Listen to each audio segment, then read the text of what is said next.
Hello, I'm Chris Anderson. Welcome to the TED Interview, the podcast series where I sit down with a TED speaker and we take a deep dive into their ideas. Today on the show, author Johann Hari and the massive but daunting topic of depression, a conversation which I actually found to be surprisingly uplifting. Pretty much all of us either have suffered depression or are close to people who have. Johann believes that the traditional story we've been told about depression is actually deeply misleading. It is not just about chemical imbalances in our brains. It's about real problems in our lives, problems we can actually address. Johann's TED Talk a couple years ago was about a related topic, drug addiction. He argued that the key question wasn't the habits people had formed, but why they had formed them. The number of close friends the average American believes they can call on in a crisis, that number has been declining steadily since the 1950s. The amount of floor space an individual has in their home has been steadily increasing. And I think that's like a metaphor for the choice we've made as a culture, right? We've traded floor space for friends, we've traded stuff for connections, and the result is that we are one of the loneliest societies there has ever been. So he built on that argument in his most recent book, Lost Connections, Uncovering the Real Causes of Depression and Unexpected Solutions. There, he identifies 9 specific causes that are rooted in how we've designed our modern lives. In our discussion, Johann shares his own personal history with depression and his numerous conversations with leading scientists and doctors in quest of a better understanding of it. Some of his conclusions have been controversial, and we discussed that too. I found the whole conversation absolutely compelling. If Johann's right, there are numerous things we can all do to improve our lives and our workplaces and our relationships and our communities. Johann Hari, welcome. Oh, I'm so happy to be with you, Chris. Thank you. So this is going to be such an interesting conversation. The TED Talk you gave a few years ago was about the war on drugs and how we were really not understanding addiction properly. And to understand addiction, you just really had to pay attention to the lost connection that a lot of addicts feel. You took that idea, that notion of lost connection, and started thinking about it much more broadly as a way of thinking about depression. This led to your more recent book, Lost Connections, which has become a big bestseller. And it's a very personal book, right? You yourself have suffered from depression. What you talked about in that book is incredibly moving. It's profound. It's in places controversial. We're gonna talk about all of this. I just want to say to people listening, this conversation isn't just relevant to you as someone who might have at some point been depressed, or knowing someone or lived with someone who's been depressed. But really, I think for anyone who's just interested in personal happiness. And as you will hear, many of the ideas that Johann, I think, will speak about apply to all of us in different ways. In prospect, at least. Maybe we'll screw it up. In prospect. You've oversold it now, Chris. I'm interested in happiness. I want to be a happier person in a deeper way, and I want to make it possible for others to be so as well. Just even on that level, I'm super interested in this. So, Johann, I think what I'd love to do is just hear a bit of your story. Just tell us about your early life.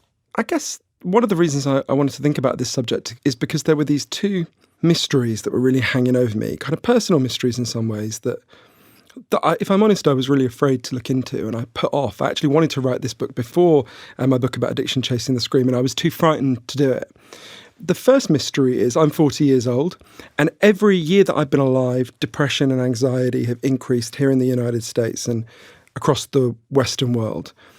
And I wanted to understand why. Why are so many of us finding it so much harder to get through the day? And, we're speaking just shortly after the Centre for Disease Control here in the US announced that suicide is at its highest level they've ever recorded in this country, and that doesn't include the opioid deaths. So that's separate to them. So that was one mystery, and that was very connected, as you imply, to a much more personal mystery for me, which is, I remember when I was a teenager going to my doctor and saying that I had this feeling like pain was leaking out of me. I couldn't control it. I didn't understand what was going on. I felt quite ashamed of it. And my doctor told me a story that a lot of people, this is the late 90s, loads of people listening to this were told this story, which I now realise was really oversimplified. It's not that it's got no truth in it, but it was really oversimplified. My doctor said, well, we know why people feel like this. Some people just naturally have something wrong with their brain. They have a chemical imbalance. Often they're lacking a chemical called serotonin, which makes people feel good. All you need to do is take these drugs and you're going to be fine. And I remember feeling tremendous amount of relief at being told this. And I started taking a drug called Paxil, or Seroxat in Britain. And I felt much better. I got a really significant boost. And then within a few months, this feeling of pain started to come back. So I went back to my doctor. I was told, I didn't give you a high enough dose. Clearly, you need a higher dose. Again, I took more. Again, I felt a really significant boost. Then this feeling of pain came back again. So I was really in this cycle of taking higher and higher doses until for 13 years I was taking the maximum possible dose, at the end of which I still felt awful. And I was asking myself, well, what's going on here? Because I'm doing everything I'm told to do by the story this culture is telling. It doesn't seem to be helping me. And I look around me, although it did give me some relief at first, it didn't ultimately solve my problem. And I could see that I was surrounded by many people in the same situation, and many more for whom the antidepressants were giving some relief, but were not ultimately solving the problem. So I wanted to use my training in the social sciences at Cambridge to really try to understand this. So I went on a big journey over 40,000 miles. I wanted to sit with the leading experts in the world about what causes depression and anxiety, and crucially, what solves them. And just people with really different perspectives, from an Amish village in Indiana, because the Amish have low levels of depression, to a city in Brazil that banned advertising to see if that would make people feel better, to a lab in Baltimore where they were giving people psychedelics to see if that would help. And I learned loads of things, but the heart of what I learned, and it's very related to what you said about happiness as well, the heart of what I learned is there's scientific evidence for 9 causes of depression and anxiety. 2 of them are indeed biological, and I hope we get a chance to talk about them. But most of the factors causing depression and anxiety are not in our biology. Most of them are factors in the way we live, some of which, not all, have been rising, which helps us to understand why there's been this big increase in despair in all its forms. And that was kind of shocking and revelatory to me. And then I learned that once you understand these causes, which is a much more complicated picture than what I was told, it opens up a whole different set of solutions that should be offered to people alongside the option of chemical antidepressants. So before we get too deep into this, let's get a few definitions, I guess, on the table. I mean, depression, the word is widely used. Some people just assume it just means someone feeling a bit down. How would you define depression? The best definition I got was from Dr. Tyrrell Harris, a wonderful person who made a real breakthrough about depression in the 70s. She said, everyone has feelings of hopelessness sometimes. Depression is when that feeling of hopelessness spreads like an oil slick over most of your mind or most of your life. I thought that was a pretty good definition. I mean, it becomes, for many people, completely debilitating. You literally can't get out of bed. I mean, I've lived with people who are depressed, and it's more awful to experience than pretty much any other sort of disease that we're familiar with. It's because it stops you having any pleasure in anything. Depression at that level, I mean, I wonder whether that story that you're told, we'll come into this in a bit more detail, but one of the people I was living with who suffered so badly from depression, a doctor told her a similar story. And part of the motivation it felt for that was to say to her, stop blaming yourself. This is not your fault. By taking away the blame, it took away, for her, at least for a while, part of the sort of self-fueling cycle of, oh, this isn't about the awful things I've done to myself. I'm just unlucky. Yeah, what you're saying is really important. And I think the word unlucky used is really important as well. So I used to say and believed exactly that argument, that there was 2 choices. There's either the kind of false argument that if you're depressed, you're just weak, you need to pull yourself together, or there's the overwhelmingly biological argument, it's just a problem in your brain. And of course, if those are the 2 choices, we would all choose the biological story to tell to a depressed person. The truth is a bit more complex, and actually there's interesting evidence that telling this heavily biological story, while totally well-intentioned, as you say, is not actually the best path out of stigma. So there's a very broad agreement. Many of the things we'll talk about, there's arguments about, there's a very broad agreement among scientists who've looked at this, that there are three kinds of cause of depression and anxiety. There are biological causes, which are very real. There's things like your genes. Your genes can make you more sensitive to these problems. In the same way, everyone knows some people find it easier to put on weight than other people. I am one of those people who finds it incredibly easy to put on weight. I hate those people who find it really hard to put on weight.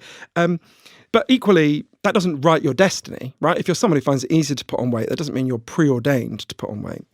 Similarly, there are also real changes in your brain that happen when you become depressed that can make it harder to get out. But alongside those biological causes, there are psychological causes. So just explain the psychological causes a bit. It's literally the beliefs you have can make a difference as to how you feel about yourself. Yeah, so relation to your psyche. So, for example, if you were abused as a child and you internalized the voice of the abuser, to give an extreme example, that's a psychological cause of depression. And that's where cognitive behavioral therapy can make a difference, whereby by changing what you believe, you can shift some of that feeling. Exactly, that's a good way of putting it. And then there are, alongside those two sets of causes, biological, psychological, there are also social causes.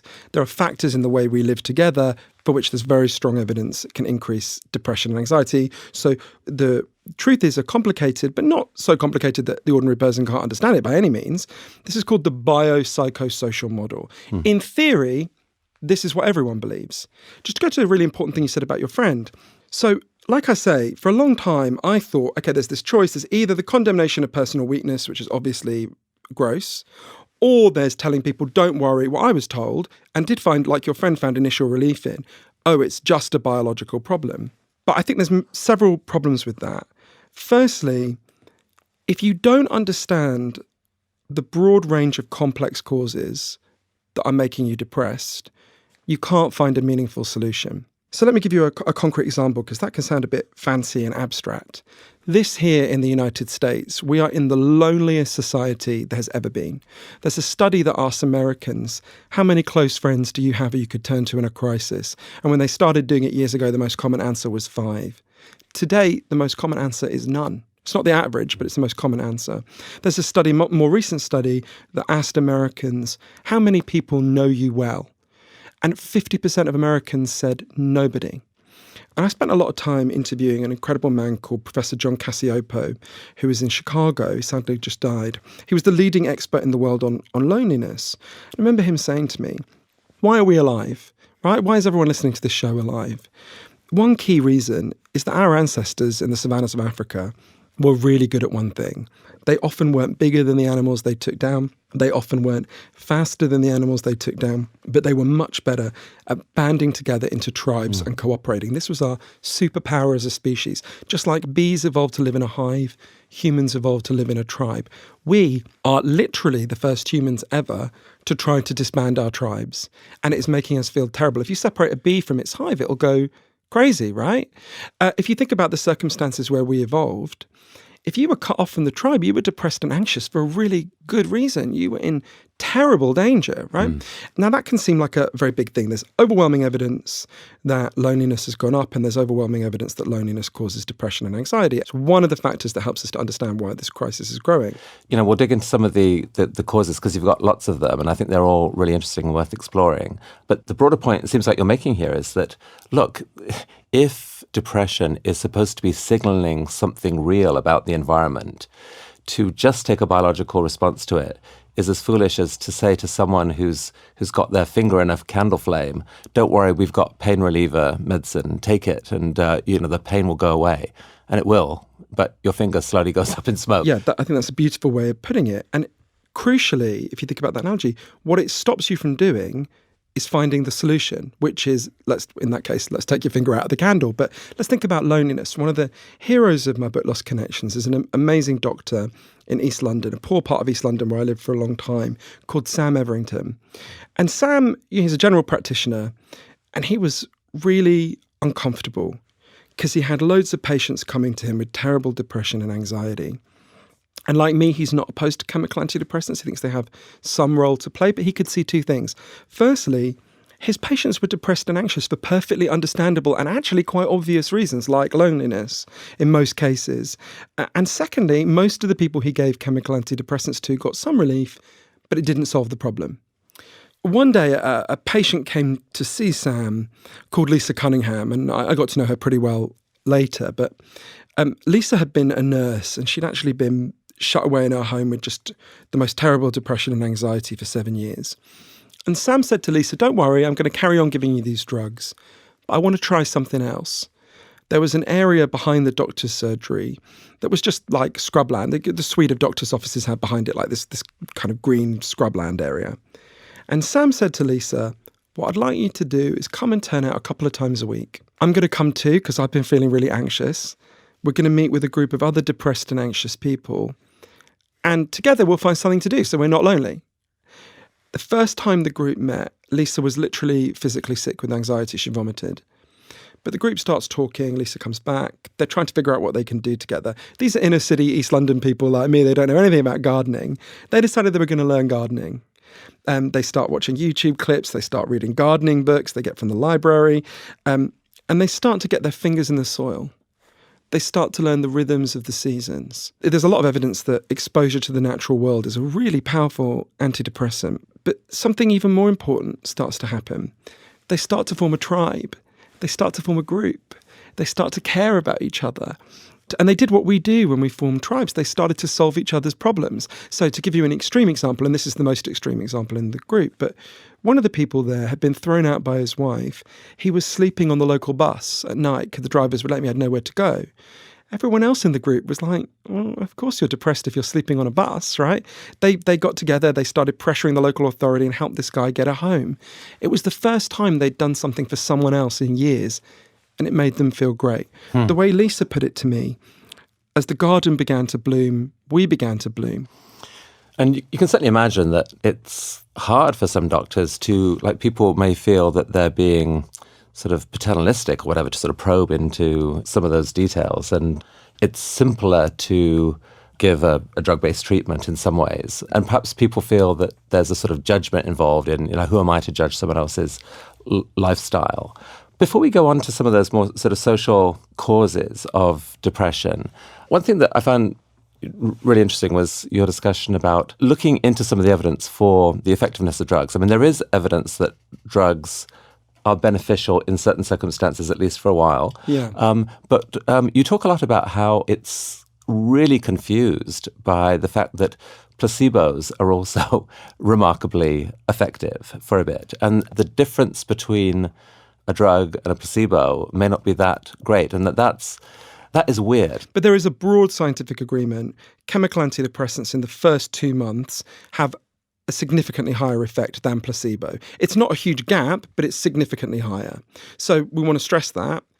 Talk about your biggest sort of aha moment as you look back to the research that's been going on. Chemical antidepressants are only a small part of the book, but to be honest, I found that really painful to learn about, because the one thing I had been offered as the solution was chemical antidepressants. And I think when you have a story about your pain, even when that story isn't working well, and clearly that story wasn't working well for me, I was still depressed, at least you feel like you know where you are. And there was this moment when I was learning the truth about chemical antidepressants, which is complex and is not that they have no effect and don't work at all, that felt quite destabilizing. So I just want to say to any listener who feels that way, I empathize with you and I felt similarly. I guess there were a few things about chemical antidepressants that were quite striking to me. Depression is generally measured by something called the Hamilton scale, and it goes from 1, where you would be dancing around in joy, to 51, where you would be acutely suicidal. And to give you a sense of movement on the Hamilton scale, if you improve your sleep patterns, you'll generally gain about 6 points on the Hamilton scale. And if your sleep patterns deteriorate, you'll lose 6 points on average. So the leading expert at Harvard Medical School, Professor Irving Kirsch, when he got hold of all the data, including the stuff the drug companies didn't publish, found that on average, chemical antidepressants move people 1.8 points on the Hamilton scale. So that's about a third of improving your sleep patterns. It's important to say a few things. Firstly, that's an average. Some people will get consistently more. I got more initially and got less over time. Also important to say 1.8 points is not nothing. If you're acutely suicidal, that could be the thing that gets you off the bridge, right? Also important to say, some people think Professor Kirsch's statistical analysis underestimated and it's more like 3 points. But hardly anyone thinks it's more than 3, which is quite striking to me. What I found most shocking, I thought there was something wrong with me in that it had initially given me some help, but over time I'd gotten depressed again. Actually, the best long-term research into chemical antidepressants is something called the STAR-D trial. There's actually shockingly little research into long-term effects, but the best long-term research we have is the STAR-D trial. It's really simple. They just follow people who went to their doctor saying they're depressed, who are given drugs to just see what happens. And what it found is, and there's a big debate because it depends how you put the threshold for depression, but what they found on most interpretations is most people did become depressed again. Again, doesn't mean there was no help to people, there was some, but that was quite difficult for me to learn, even though it actually confirmed my own experience. And this culture we built is good at lots of things. I had to go to the dentist last week. I'm glad to be alive in 2019. But we've been getting less and less good at meeting these deep underlying psychological needs. And it's not the only thing that's going on, to be sure, but I think it's the biggest reason why this crisis is going up year after year. So let's dig into some of these other causes that may be underreported reasons why many people are feeling depressed, miserable. You've already spoken a bit about loneliness. In the book, you talk a lot about another huge cause, which is like meaningful work. So many people do not have that. Talk a bit about that. This was really shocking to me. I actually think it's probably the single biggest cause that if we fixed it would most significantly reduce depression, although that's going a little bit beyond the evidence. That's my hunch. So I noticed that loads of the people I know who are depressed and anxious, their depression and anxiety focuses around their work. Everyone listening will know someone like that. So I started to look at what's the evidence about how we feel about our work. Gallup, the opinion poll company, did a huge study. And what they found was 13% of us, 13%, like our jobs most of the time. 63% are what they called sleepworking. You don't like it, you don't hate it, you just kind of get on with it. And 24% of people hate and fear their jobs. I was quite struck by that. That means 87% of people don't like the thing they're doing most of their waking life. And this thing that we don't like is spreading over more and more of our day. The average person now answers their first work email at 7:43 a.m. and clocks out at 7:15 p.m. I started to think, could this be having some effect on our mental health? So I learned that there was an incredible Australian social scientist, a really remarkable man called Professor Michael Marmot, who'd made a breakthrough about this in the 1970s, so I went to go and see him. Professor Marmot explained to me the key factor, it's not the only factor, but the biggest factor that causes depression and anxiety at work. If you go to work tomorrow and you have low or no control over your work, you're significantly more likely to become depressed and anxious. Now, I'm going beyond Professor Marmot here, but I think that's because it relates to what we say about needs. You need to feel your life is meaningful, right? You need to feel that you have purpose. And if you're just like a robot on a line, then it's very hard to construct meaning out of your work. But I actually, when I was learning all this, I actually misunderstood what it was telling me. So I thought at first it was saying, okay, you've got this elite 13% of people at the top, like you and me, get to have nice lives where we do things we enjoy. And then you've got this everyone else who's condemned to this kind of controlled misery. And I thought about, my grandmother's job was to clean toilets. My dad was a bus driver. My brother is an Uber driver. I thought, wait a minute, are we saying they're condemned? But Professor Marmot kept saying to me, it's not the work that makes you depressed. It's being controlled at work. Nonetheless, I mean, some people listening to this will feel, I wish I could be an entrepreneur. I wish I could, quit and start my own business. That might be a step too far for me. There are other ways. That's definitely not what it's important to say. I'm not saying people do. This is an argument for a big structural change in our society. If you argue for a big social change, like let's democratize our workplaces, what a lot of people hear is you're saying, I, as an isolated individual, need to go and set up my own democratic business, which is, do you see what I mean? It's a... So let's agree that there's lots that society could do to restructure work. And I think come what may, we're probably entering an era where there will be many more people basically working entrepreneurially just because they have to. The gig economy is nothing if not based fundamentally, like the jobs aren't there. So what else is there other than to take some form of control? But while that happens, aren't there also stories of people who are in jobs that you or I might see as mundane, but who nonetheless find a way of giving them meaning? I mean, you read, maybe it's over-romanticized, but I mean, you read about, I think Barry Schwartz in one of his TED Talks spoke of a hospital porter who just took huge pride this is a great example. In not working just according to a set of rules, but in imbuing meaning to the relationships he had with the patients and so forth. Absolutely. It's a great example. My grandmother cleaned toilets in a hospital. She was very similar to that. My grandmother was one of the best people I've ever known. Actually, hospitals are a really good example. So Britain in the 1990s, hospital cleaning was privatized. So it used to be controlled by the hospital, and then it was given to private companies. And there was this interesting shift that's been studied. Daniel Pink has talked about this amongst others. So previously, hospital cleaners saw a big part of their job, exactly what you say, obviously their job is to clean the hospital, but a big part of their job as well, as my grandmother would have told you, was to josh and, talk to the patients, to distract them, to, put their arm around one of the crying relatives, whatever it would be. So they entirely rightly, because they had some control over their work, identified the most useful thing for them to do, which was primarily clean the hospital, but lots of other things that gave their life meaning and enhanced the meaning of the people in front of them. Then when privatization happened, there was an enormous diminishment in the amount of control that workers could exert in that situation, right? They were told, that's not your job, shut up and clean. And what we know is there was a huge decrease in job satisfaction among hospital cleaners. There was a huge decrease in satisfaction among the patients in the hospitals who wanted this person they could see in front of them to be able to help them. So that's a great example of how exactly the principle that I'm articulating. Most people want their work to be meaningful and want to do work. When you give them control, they will respond to the need in front of them. They will find ways to make that work meaningful. And certainly if you're running an organization, just figuring out, like answering the question why seems to me like a really fundamental one for people. It's like, it's not just do this, it's here's why we're doing this. And by the way, if you can think of a better way of doing it, I would love to know. That sort of culture of we're in this together there's lots of sort of small ways that people can try to address that meaning thing. But I agree with you. It's shocking to me how many people view work purely as the necessary evil to earn the money to survive and so forth. That feels like an absolute crying shame. I don't want to be romantic about the past. There were lots of things. There are people who worked in mining in my family, and believe me, they were not having a great time of it. So not being romantic about the past, but we have moved towards greater control for a lot of people, greater monitoring and so on, and therefore less meaning in their work.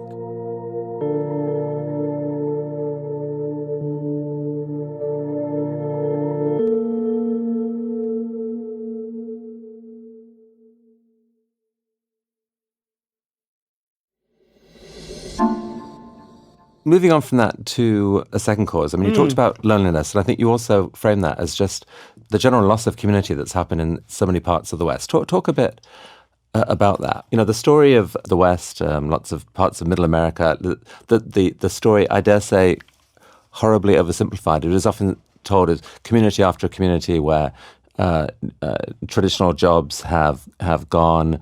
There's huge levels of disability, addiction, alcoholism, and the real just sort of fraying of community. Religion plays a less big role than it used to.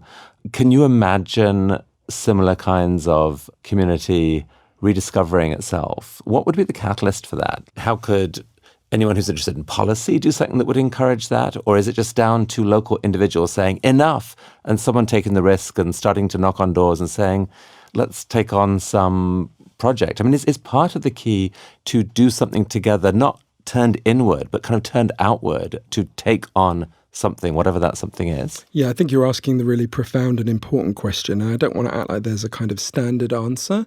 There are things we can do at a policy level. So, for example, that approach, the gardening program in East London, is part of a wider approach that's called social prescribing, where you prescribe for depressed and anxious people to take part in groups. The British government has now announced a huge rollout of social prescribing. So there are lots of policy things that can activate this reconnection. But I think you're right that a lot of it has to be, we have to change our perspective on it. And part of that is we have to change our story about what depression is.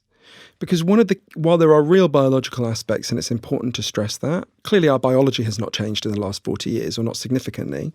So there's something deeper going on here, or something parallel going on here. One of the key reorientations I went through when I was writing Lost Connections and interviewing all these people was to realise for the longest time, I thought my depression was a pathology, it was a malfunction. It was something wrong in the coding of my brain.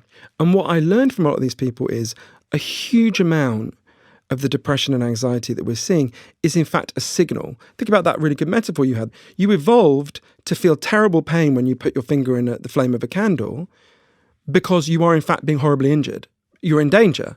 And if you keep it there, you're going to be really badly injured. And in fact, in the circumstances where we evolved, it might well have killed you, the infection. In a similar way, I've come to think, agonizing though they are, and depression is the worst thing I've ever been through, these are signals. they're telling us something. The fact that more Americans are committing suicide, the fact that more people have now died in the opioid crisis than American soldiers died in Vietnam, Afghanistan, and Iraq combined, those are signals that are telling us something has gone terribly wrong. And what we've been doing up to now, often with good intentions, as you said before, is I think unwittingly insulting those signals.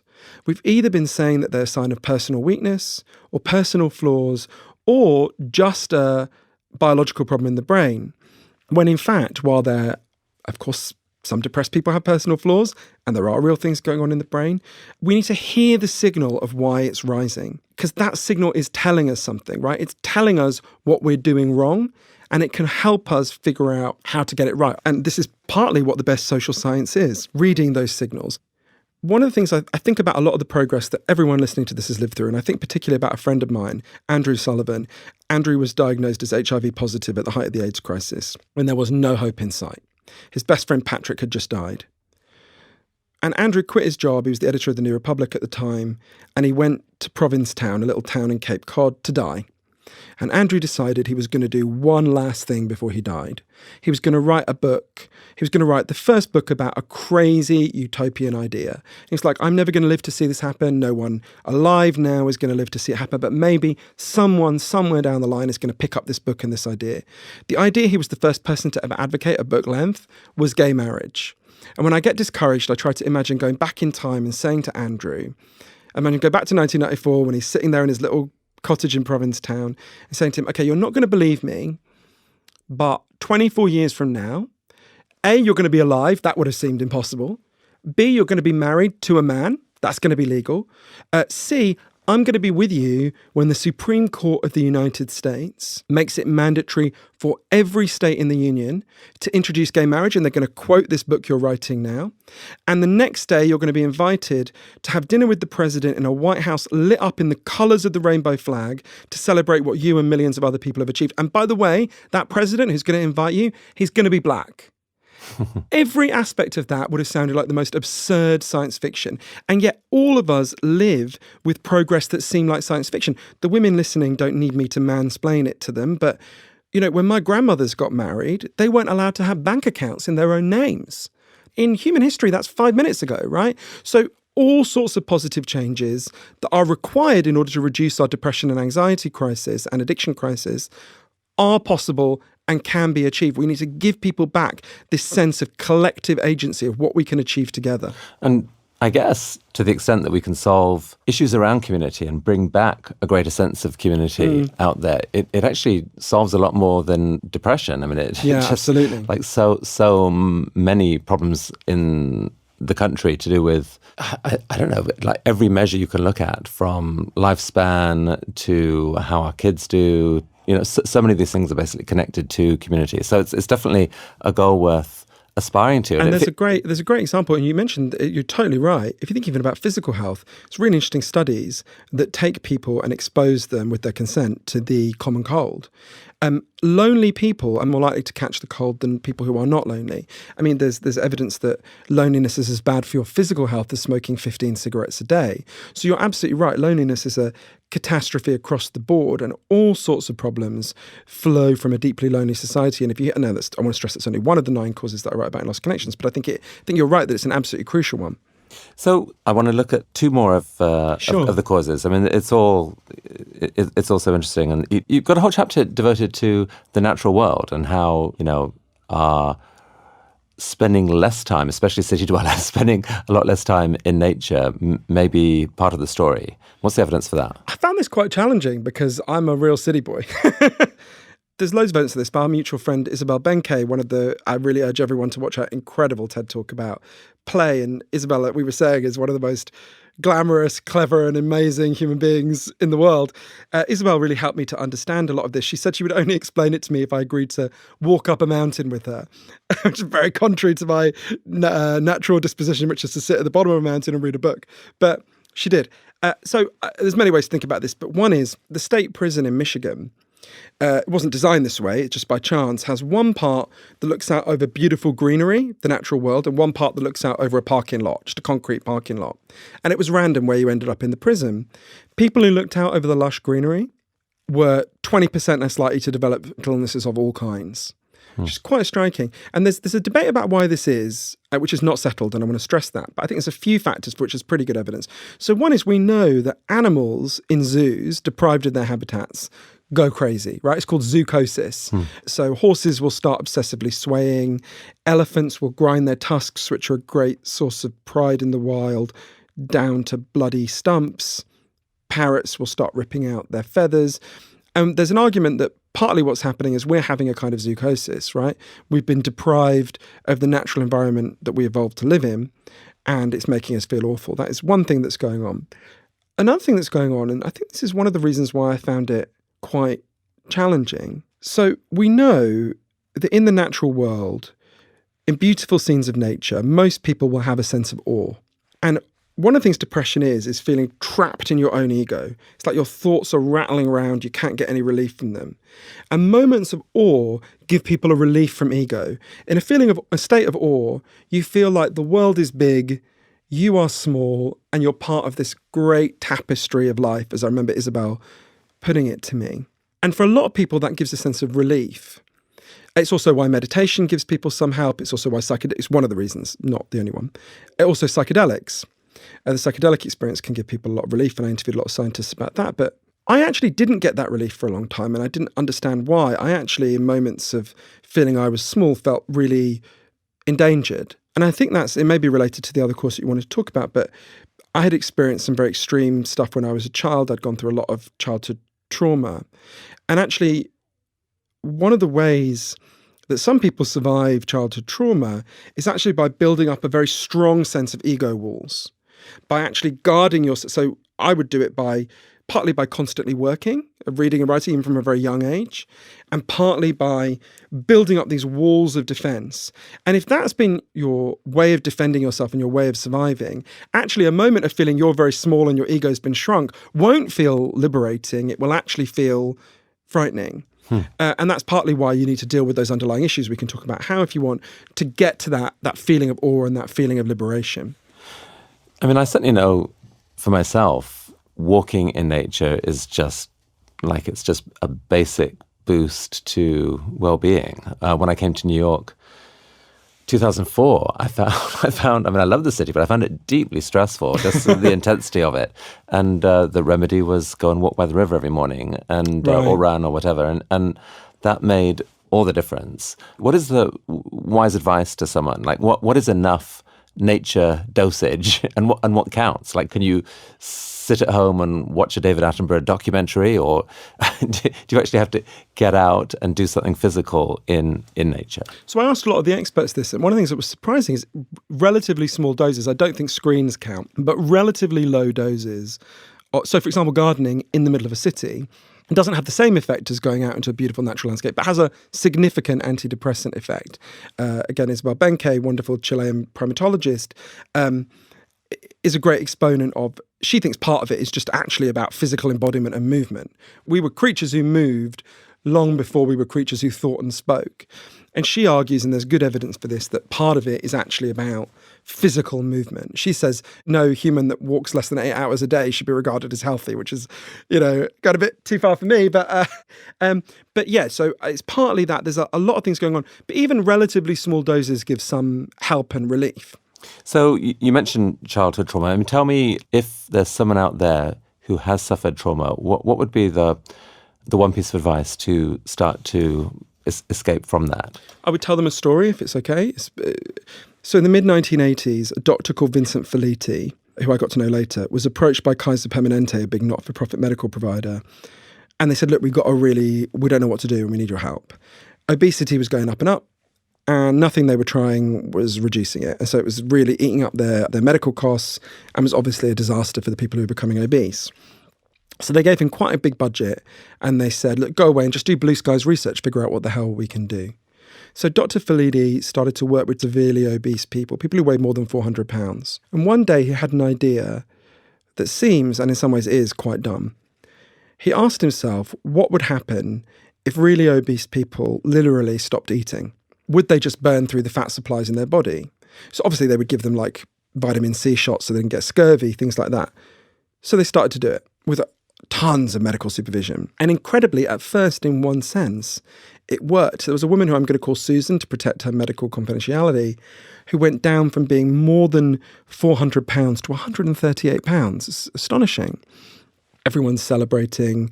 Dr. Felidi's being told that he saved her life. And then one day something happened that no one expected. Susan cracked. She goes to KFC or somewhere like that and starts obsessively eating. And pretty soon she's back at a terrible, dangerous weight. And Dr. Felidi called her in and he's like, Susan, what happened? She's really ashamed. She says, I don't know. And then he said, well, tell me about the day that you cracked. Did anything happen that day that didn't happen any other day? It turns out something had happened that day that had never happened to Susan. She'd been in a bar and a man had hit on her, not in a horrible, predatory way, in a nice way, but she felt really frightened. That's when Dr. Feliti thought to ask her, well, when did you start to put on your weight? Actually, for Susan, it was when she was 11. He said, well, did anything happen when you were 11 that didn't happen when you were 9 or 14, anything? She looked down and she said, yeah, that's when my grandfather started raping me. Dr. Feliti found out that 55% of them had put on their extreme weight in the aftermath of being sexually abused, which is such an extreme number and so much larger than the general population. At first he's like, what? I don't understand. Susan put it to him really well. Overweight is overlooked, she said, and that's what I need to be. He began to realise this thing that seems so irrational and of course is bad for you was actually performing a function, a positive function. It was protecting these people from sexual attention they had very good reason to want to ward off. But this is a pretty small study, right? So Dr. Felidi goes to the CDC, the Centre for Disease Control, and got a ton of funding to do a much bigger study. Everyone who came for healthcare to Kaiser Permanente for a whole year, for anything, headaches, broken legs, schizophrenia, the whole lot, was given a questionnaire with 2 parts. First part just said, have you had any of these problems as a kid? Things like extreme abuse, neglect. A second part asked, have you had any of these problems as an adult? Things like obesity, and then at the last minute they added depression, suicide attempts, addiction. And when they added up the figures, people were just, there must be some mistake here. If you had 6 categories of childhood trauma, you were 3,100% more likely to have attempted suicide and 4,600% more likely to be an injecting drug user. I mean, you just don't get figures like that very often. If you had all 6 of them? If you had 6 of the 10, yeah. Right. So for each category you experienced, you were more likely to have one of these problems. But it was when you got into the multiple categories that it just blew up. The way Dr. Robert Ander, who worked on the program, said to me, he said it made him realise when we see someone who's behaving in these apparently dysfunctional ways, obesity, addiction, depression, we need to stop asking what's wrong with you and start asking what happened to you. I found this really difficult when I interviewed Dr. Feliti the first time in San Diego. He's a lovely old man. He's an amazing, admirable person. And I remember shaking with anger when I left his office and I thinking, why am I so angry? And it really helped me to understand why I had stayed for so long with this simplistically and overly biological story about my own pain. Because when I was a child, I'd experienced some very extreme forms of abuse over a long period of time. I didn't want to think about it. I didn't want to give this individual power over me now. I just didn't want to look at it at all. But one of the reasons I'm really glad is because of what Dr. Feliti discovered next. And this is what I would stress to the person who's in that position. So if someone had indicated on their form that they'd experienced some form of childhood trauma, their doctor was told, don't call them back in, but next time they come in with a problem, say to them something like this. And the script was something like, I see that when you were a child, you were sexually abused, or whatever it was. I'm really sorry that happened to you. That should never have happened. Would you like to talk about it? And 40% of people said, I don't want to talk about it, but 60% of people did.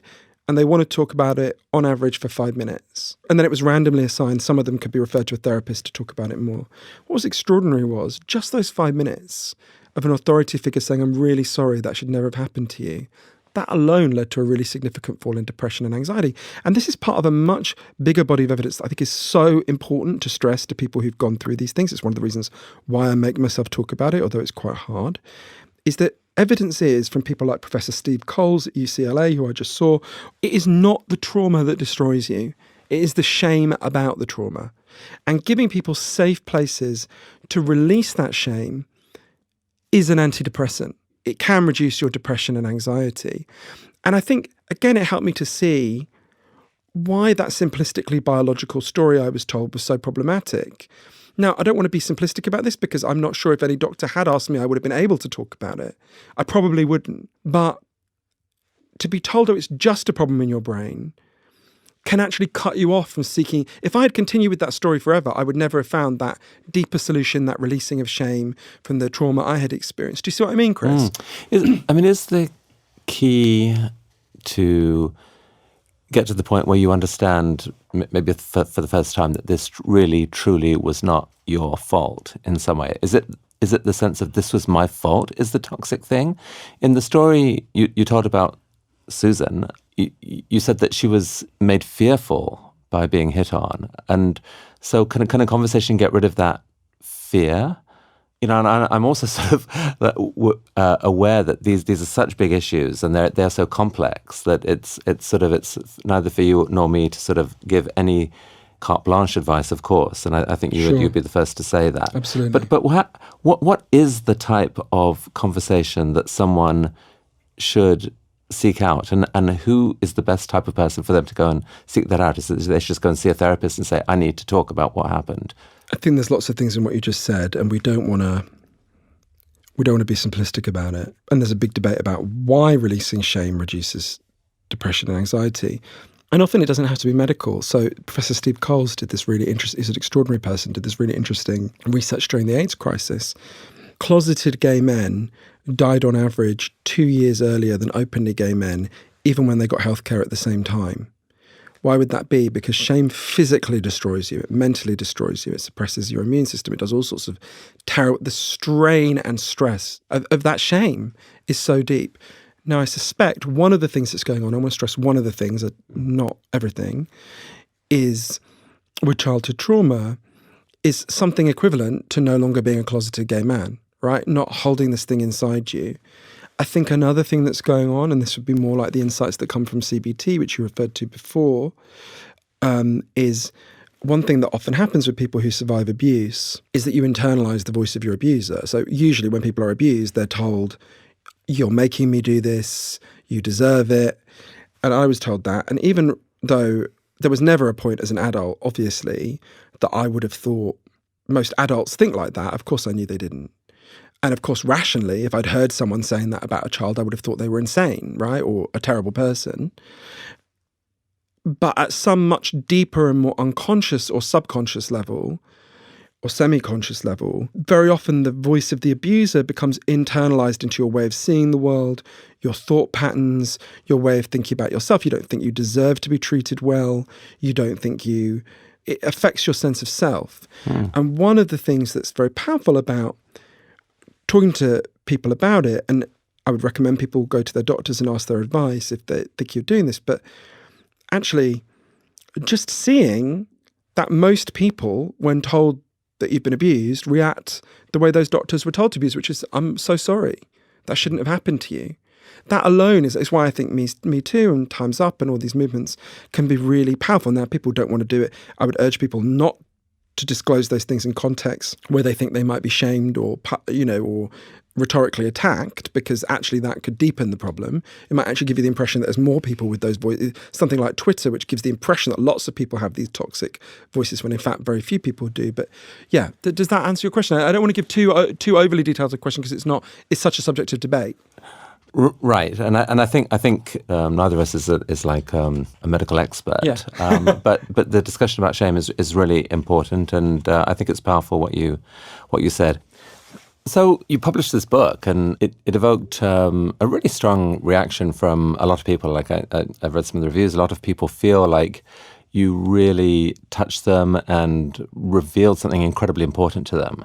There was some controversy among some medics or other reviewers sort of felt that you might have oversimplified or been misleading in a couple of things. Could you just talk about the reaction to the book and how you frame the controversy, if that's the right word, that emerged from it? I mean, it's such an important topic. Everyone has strong opinions. What was the main? Yeah, I think it's worth stressing that the overwhelming response was really positive from a huge range of people, medical authorities, the former head of the mental health services for the whole of the British National Health Service, Dr. Geraldine Strathdean, called it amazing. The British Medical Association shortlisted it for an award. I can go through a whole range of big medical authorities.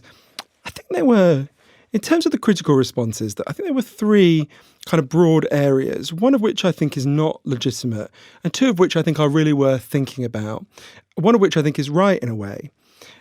So the kind of illegitimate one is a blogger for The Guardian, the day the book came out, admitted he hadn't read the book and accused the book of telling people to stop taking chemical antidepressants and stressed how dangerous that was.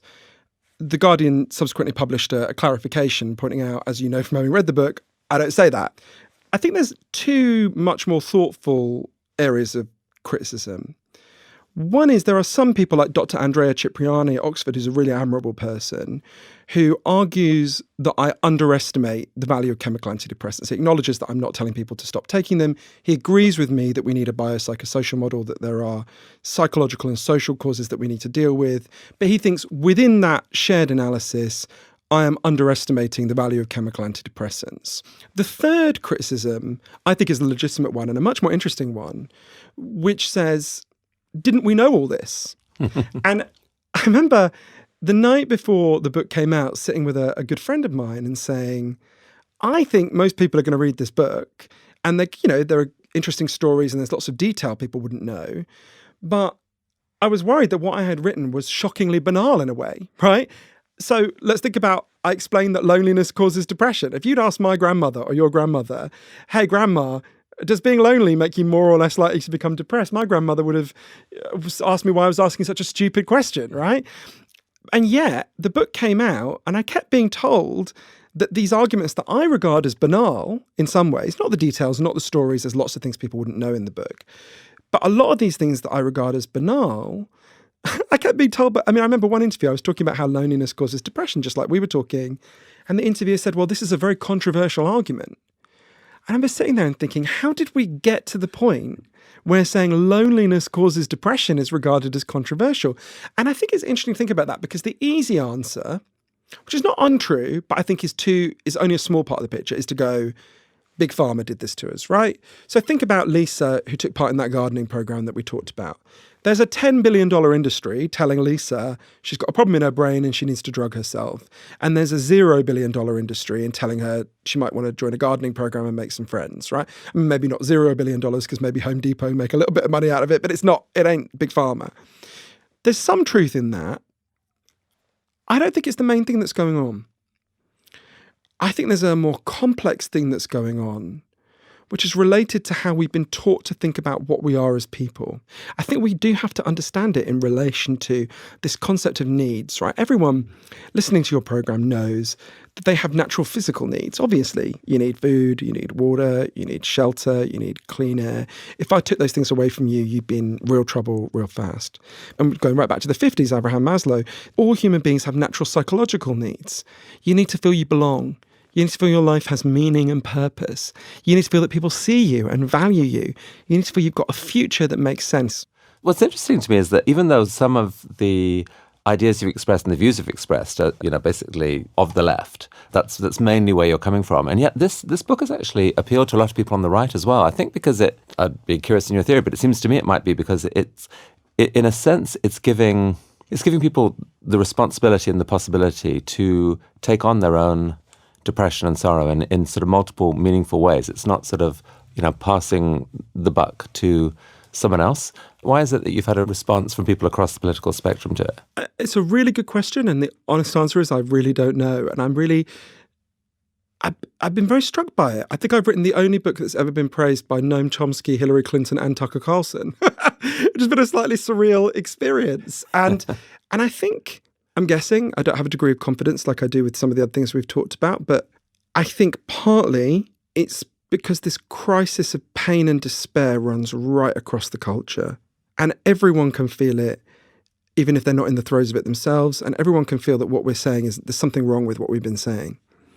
And, I think all the time about this woman that I met in the run-up to the 2016 election.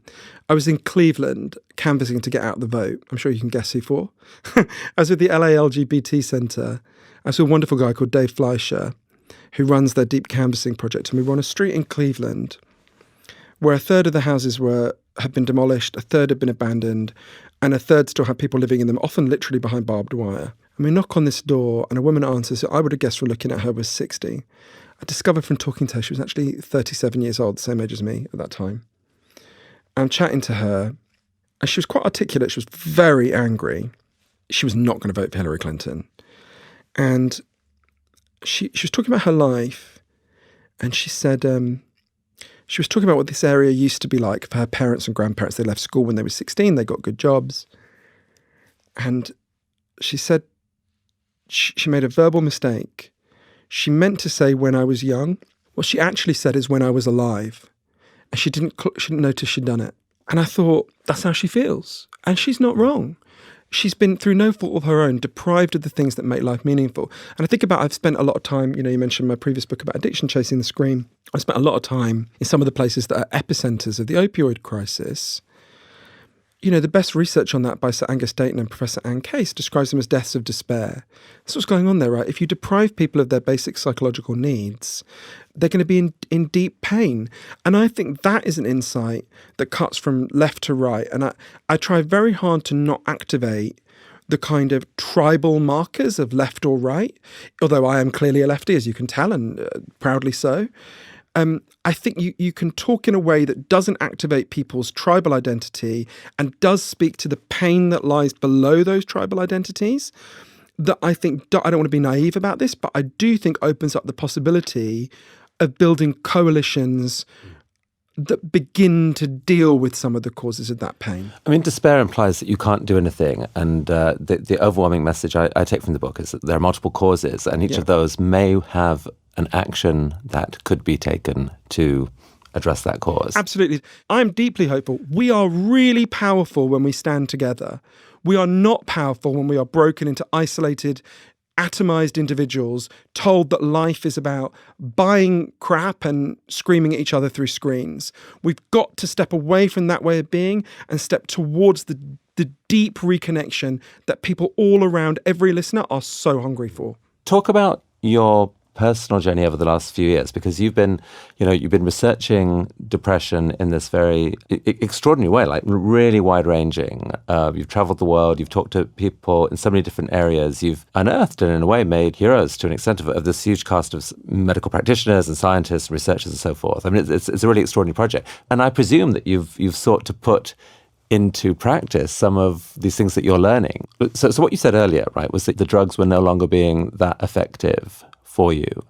I know that you're not advising others to necessarily cut back on antidepressants. You yourself, however, have done that, like completely, or do you still? I stopped in 2011. Over a long period of time. I think it's very important. My advice is not that people stop, but if you are going to stop, it's very important to do it over a long period of time, because you can have quite severe withdrawal symptoms. There's actually, very recently, in the last month or so, there's been a revised up medical advice on this. It used to be claimed about 20% of people get severe withdrawal effects. It actually seems to be significantly higher than that. And there's a big medical debate going on about that at the moment.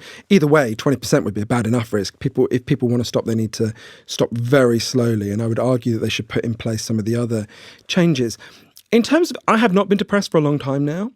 And again, I want to slightly caveat it by saying, I was in the extraordinarily privileged position that I could change my life in all sorts of ways. One of my closest relatives is a struggling single mother who works every hour she can to pay the rent and keep her kids in their home. And, when she gets home, she just collapses and can barely watch television. So to say to her, your job now is to democratize your workplace, fight for a universal basic income, go out into the natural world, join a gardening program, would be an insult to her, right? So I don't want to do that very American thing, no disrespect to Americans who I love dearly, where I kind of go, well, I did this, dear reader, and you can too. Most of the book is arguing for social changes that would set people free to make the kind of changes that I made and a lot of these scientists recommend. That said, I think there were a few things. So we've talked a bit about trauma, but in terms of myself, one of the biggest changes, and it's a bit embarrassing to talk about, to realize how much this played out in my own life. So everyone knows junk food has taken over our diets and made us physically sick, right? I say this with no sense of superiority. I literally came here from McDonald's. But there's equally strong evidence that a kind of junk values have taken over our minds and made us mentally sick. There were many things going on with my depression, but one of the things was, when I felt depressed, one of the methods I would have to try to get out of this, the kind of folk methods that I'd invented for myself, were learning from this message from the culture, was I would try to do something that looked impressive externally. I would make an achievement. I would try to look clever. I would show off on Twitter. I would try to earn more money. I would buy something expensive. I would do someone down, a different way of trying to big up your own status. And now I realise that was like the guy trying to reach in with his arms to pull out his legs in the quicksand. I thought it was getting me out, but it was actually sinking me deeper in. I was looking for happiness in the wrong places. I'd been taught to value the wrong things. And when I felt the pain of that, I would double down on it rather than try to get out of it. So for thousands of years, philosophers have said, if you think life is about money and status and showing off, you're going to feel like crap, right? That's not an exact quote from Confucius. That is the gist of what he said, right? But no one had actually scientifically investigated this until an incredible man who you should totally have do a TED Talk. He's extraordinary. A guy called Professor Tim Kasser, who's at Knox College in Illinois. Professor Kasser showed a few really important things. So he explained to me, it's actually known before him, this part, but then he made a series of breakthroughs about it. Everyone listening to your show, all humans you'll ever meet who aren't in comas, have two kinds of motivation. Imagine you play the piano in the morning because you love it and it gives you joy. That's what's called an intrinsic reason to play the piano. You're not doing it to get anything out of it. You're doing it because that experience is a moment you flow into and is meaningful to you. Now imagine you play the piano, not because you love it, but because your parents are massively pressuring you to be a piano maestro. That's their dream. Or in a dive bar to pay the rent where you can't stand it. Or to post the clips on Instagram to impress a man. I don't know, there might be a piano fetishist out there, right? That's what's called an extrinsic reason to play the piano. You're not doing it because that experience is meaningful. You're doing it to get something out of it. Now, we're all a mixture of both kinds of motivation. You have to be as a human being. But Professor Kasser has shown a few things.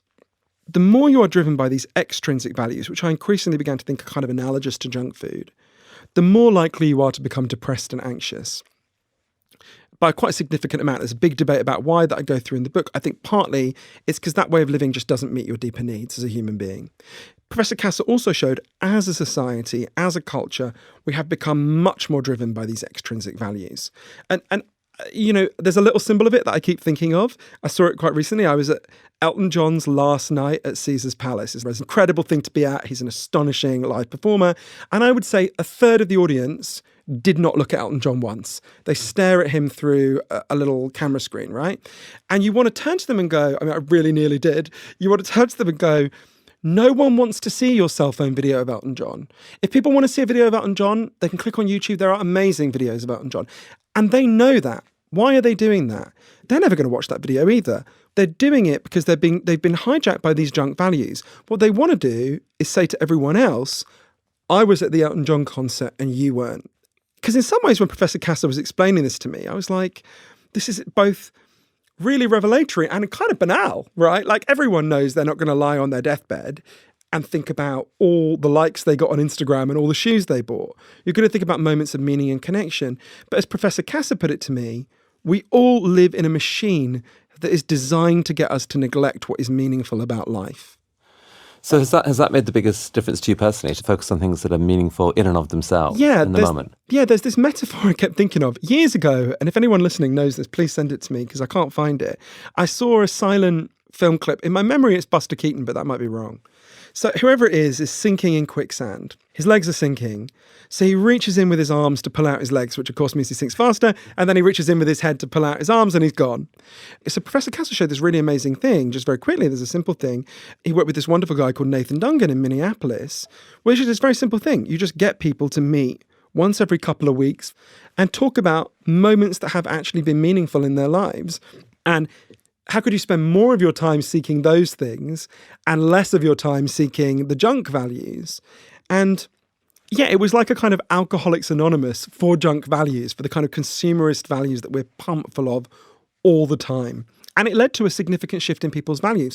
We don't have spaces to have those conversations in our culture very often. So that was a big reorientation that I made. You know, just like you say, working on these books where for 3 years I can go away, and just look at something from every angle, sit with it, learn about it, reflect on it, go back to these people again and again and say, what, have I got this right? What about this? What about that? That's such a deeply meaningful thing to me that it led to I think it's one of the factors among several that led to a real remission in depression. Now, I understand a lot of people, like a lot of my family, will think, well, I can't do that. And that's why most of the solutions are about arguing for how we change the society so more people are free to make those kind of changes that they want to make. When I was a kid, Margaret Thatcher famously said something like, there's no such thing as society, there's only individuals and their families. And Margaret Thatcher won much more deeply than just in political terms. I think about myself. I never liked Margaret Thatcher, you can probably guess my politics. And yet, all those years I was depressed, I had studied social sciences, right? And I was not a Thatcherite. It didn't even occur to me that there were these deeper social drivers of my depression and anxiety. Or if those thoughts came to me, I wouldn't say it never occurred to me, but I would fend them off very quickly. They seemed to me to be, I did not assimilate them deeply, right? And I think if you live in a society that has genuinely been told there is no such thing as society, right? That's prevailed very deeply in the United States, in Britain, the countries where I live, social explanations will seem weird. It's like speaking a language that no one talks. They'll just seem out of left field. They'll seem counterintuitive. So I think partly what's gone on is there's become a disjunction between individualistic narratives that have come to dominate our culture, which tell us if there's a problem, it's a problem in you. And it's your job as an isolated individual to solve it. Think about even these self-help cliches that people post on Facebook. The only person who can help you is you. And we've got a disjunction between that way of thinking and our actual needs as human beings, as people who evolved to live in tribes, to have meaningful work, to depend on each other, to only feel good when we're in reciprocal relationships of dependency with other human beings. I think there's this weird, jarring thing that's happened. And I think one of the reasons why you can have a situation where my book is simultaneously banal and obvious and controversial and revolutionary is because it goes right to the heart, and these are not my insights, they're the insights of these scientists. It goes right to the heart of that jam, that kind of point of conflict in the culture between the individualistic stories that dominate the culture and the reality of our actual psychological needs. Does that make sense? Maybe I'm being self-exculpating, No, I think this question of who are we is so fundamental for so many things, including, the future of politics. I mean, you could argue throughout the Enlightenment, the whole nature of Western thought was to try and better understand the individual. There's Descartes imagining himself solo. All he feels is this consciousness. Who am I? What can I deduce from that? And John Locke, John Stuart Mill, like all these thinkers are fundamentally saying, what is it to be alive, me as an individual? And then, yes, the way in which we have created economic theory has been, here is the rational agent looking after their interests. The idea of liberty is often framed as start with an individual and allow, an individual with desires and needs, give them as much room as you possibly can for them to express those needs, so long as they don't hurt someone else. But it's the whole model is of these different bubbles bumping against each other. And it's a very sharp distinction from Eastern frames of thought, which start with the community. You are fundamentally a social person, you're a member of a community, and your own interests and your own needs, don't think about them so much. Stop that. What about your family? What about your village? What about your tribe and, your brothers and sisters? I love the way you put that, Chris. And there's a really interesting test of this. Again, it was one of the things I found really challenging in the research for the book because I could see what I'd been getting wrong. I went to Berkeley to interview a woman called Dr. Brett Ford. She's in Toronto now, brilliant academic. She did this research with lots of her colleagues, both in Berkeley and internationally, that I found fascinating. So it looked at, if you try deliberately to make yourself consciously happier, does it work? And they looked at this in 4 countries. So let's say you decided I'm going to spend an hour a day trying to make myself happier. Would you actually become happier? And they studied this in 4 countries, the United States, Japan, Russia, and Taiwan. And what they found at first seems really weird. It goes to exactly the insight you just said so well. In the United States, if you try to make yourself happier, you do not become happier. In the other countries, if you try consciously to become happier, you do. And they were like, what's going on? How can that be? When they looked at it more, what they discovered is In the United States, in general, there are exceptions. If you try to make yourself happier, generally you do something for yourself. You try to earn more money, you big yourself up, you show off on Instagram, a lot of the stuff I used to do. I still do to some degree. In the other countries, if you try to make yourself happier, generally you do something for someone else, your friends, your family, your community. So we have an implicitly individualistic idea of what it means to be a happy human being. They have an instinctively collectivist idea of what it means to be a happy human being. And it turns out our vision of happiness just ain't, we're not that species. Individualism, lovely theory, don't work for us. That's not a species of individualists wouldn't have banded together in tribes on the savannas of Africa, and we wouldn't be sitting here in New York City having this conversation because they would have died out. A species of Ayn Randian individualists would not be able to keep itself going, right? I forget who pointed this out, but Ayn Rand's novels, no one has any children, right? But I mean, there are some adults who have adult children, but no one has any children under the age of 18. Because if you were an Ayn Randian who believed that, selfishness is a virtue, your children would just die, right? We only survive because of altruism.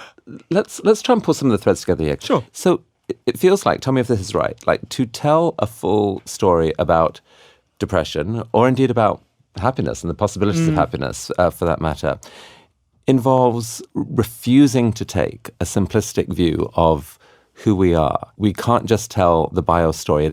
We've got complex brains. It is completely possible that some of us are more prone to responding sensitively. Yeah, it's not just possible, it's known. It's known. Yeah. So some of us have that potential, and therefore there may be, chemistry may play a role in all this. But these brains are not living in vats by themselves. They are living in very complex worlds where there's all kinds of other things going on. And it matters what we believe about ourselves. It matters what we believe about our work. It matters what relationships we have. It matters what our connection with nature is.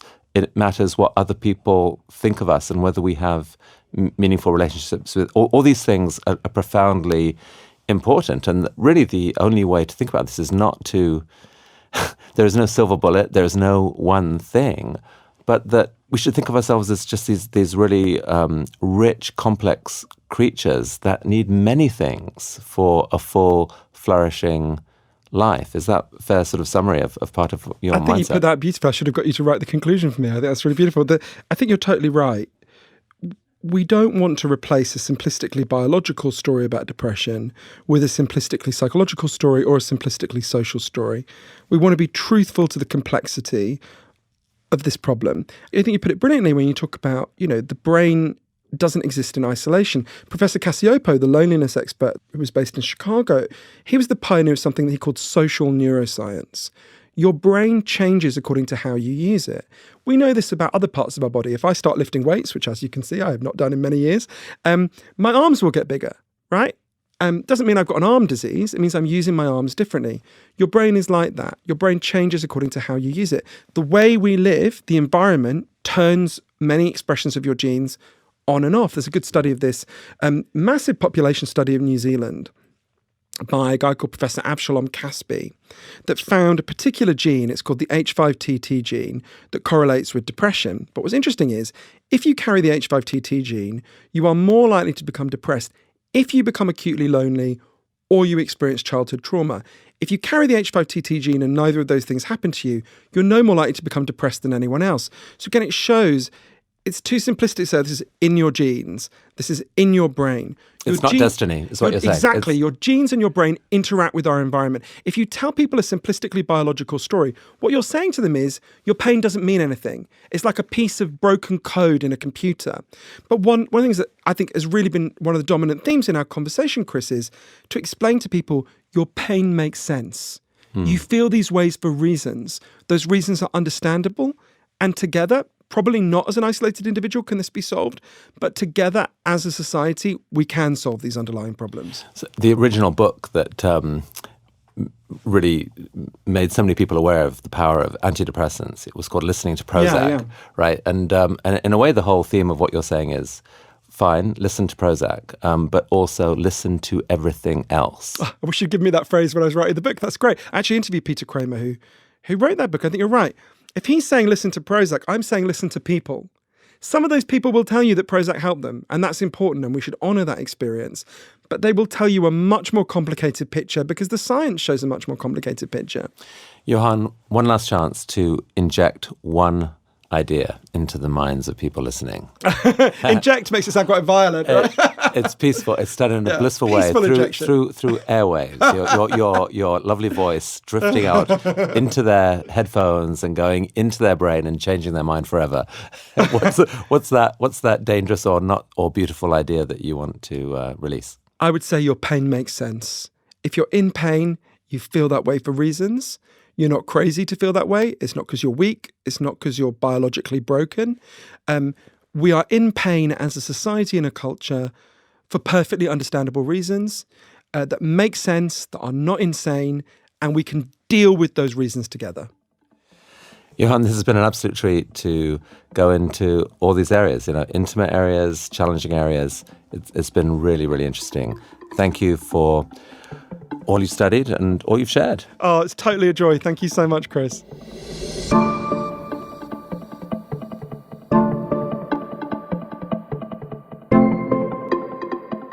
Johann Hari is the author of Lost Connections. For more information, go to thelostconnections.com, and to listen to Johann's TED Talk, visit ted.com. This week's show was produced by Megan Tan. Our production manager is Roxanne Hylash. Our mix engineer, David Herman. Our theme music is by Alison Leighton-Brown. Special thanks to my colleague, Michelle Quint. Now, if you enjoyed today's episode, please rate and review us on Apple Podcasts or wherever you're listening, or find some other way of sharing with anyone you know who is curious. Thank you for listening.